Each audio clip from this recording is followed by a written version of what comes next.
കൊച്ചിയിൽ ലഹരിവേട്ട. പള്ളിമുക്കിലെ ലോഡ്ജിൽ നിന്ന് ലഹരിമരുന്ന് പിടിച്ചെടുത്തു. 2 IT പ്രൊഫഷണലുകൾ പിടിയിൽ. പിടിച്ചെടുത്തത് 1 ലക്ഷം രൂപയുടെ ലഹരി.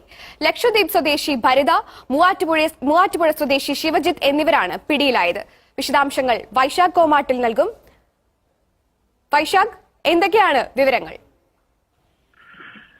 റിയ, ഇതിൽ പ്രധാനമായും കൊച്ചിയിൽ കേന്ദ്രീകരിച്ച് വീണ്ടും ലഹരി മാഫിയ സംഘങ്ങൾ സജീവമാകുന്ന വിവരത്തിന്റെ അടിസ്ഥാനത്തിലാണ് പോലീസും അതോടൊപ്പം എക്സൈസും പരിശോധന കർശനമാക്കിയിരുന്നു. അങ്ങനെ എക്സൈസ് സ്ക്വാഡ് അംഗങ്ങൾ ഇന്നലെ ലഭിച്ച രഹസ്യവിവരത്തിന്റെ അടിസ്ഥാനത്തിലാണ് പള്ളിമുക്കിലുള്ള ഇലക്ട്രോണിക് ലോഡ്ജിൽ പരിശോധന നടത്തുന്നത്. ഈ പരിശോധനയിലാണ് 30 ഗ്രാം MDMA, 4 ഗ്രാം MDMA കൂടാതെ 30 LSD സ്റ്റാമ്പുകളുമാണ് ഇവരിൽ നിന്ന് പിടിച്ചെടുത്തിട്ടുള്ളത്. ഇവർ IT പ്രൊഫഷണലുകളാണ്.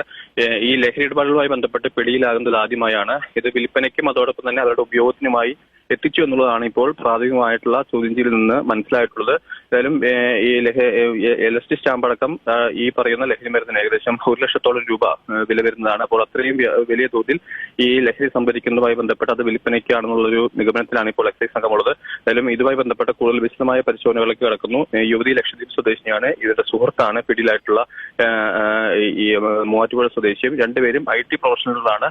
ജോലിക്കിടയിലാണ് ഇത്തരത്തിൽ ലഹരി ശേഖരിച്ച് വിൽപ്പന നടത്തുന്ന അതും ഇതോടൊപ്പം തന്നെ കൊണ്ടുപോവുകയായിരുന്നു. അവിടെ